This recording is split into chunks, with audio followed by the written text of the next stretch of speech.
తమకు బలం ఉన్న చోట తమ నాయకుల్ని బరిలోకి దింపుతున్నారు పవన్ కళ్యాణ్ గారు. తాజాగా అమలాపురానికి సంబంధించి, ఎందుకంటే గోదావరి జిల్లాల్లో కాస్తంత పట్టున్న ప్రాంతాలు, జనసేనకి కలిసి వచ్చే ప్రాంతాలు ఏవైతే ఉన్నాయో ఆ నియోజకవర్గాల్లో తమ అభ్యర్థుల్ని రంగంలోకి దింపుతుంది.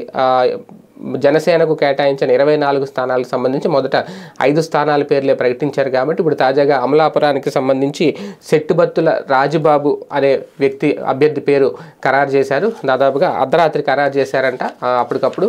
దాంతో అక్కడ వాళ్ళందరూ సంబరాలు జరుపుకున్నారు. పైగా అక్కడ ఆ రాజుబాబు అనే వ్యక్తి స్థానికంగా కాస్తంత పలుకుబడి ఉన్న వ్యక్తి, పైగా మొదటి నుంచి కూడా జనసేనలో ఉన్న వ్యక్తి కాబట్టి సరైన అభ్యర్థికే సీటు కేటాయించారు అనేది. కాకపోతే అమలాపురం లాంటి చోట్ల, ఎందుకంటే అది కోనసీమ, డాక్టర్ బిఆర్ అంబేద్కర్ కోనసీమ జిల్లా కాబట్టి అక్కడ జనసేన నెగ్గుకు రాగలడం అనేది ఒక అతిపెద్ద విశేషమే. కాకపోతే గతానికి ఇప్పటికీ పోలిస్తే తెలుగుదేశం పార్టీకి కూడా బలం ఉన్న ప్రాంతం కాబట్టి టీడీపీ ఓటు బ్యాంక్ ఎంతవరకు జనసేనకు ట్రాన్స్ఫర్ అవుతుంది అనేది ఇక్కడ కీలకం. తెలుగుదేశం పార్టీ నుంచి అక్కడ ఎటువంటి వ్యతిరేకత రాకుండా సజావుగా కనుక ముందుకు సాగితే ఖచ్చితంగా రాజుబాబు గెలిచే అవకాశం ఉంది అనేది స్థానికులు చెబుతున్నమాట.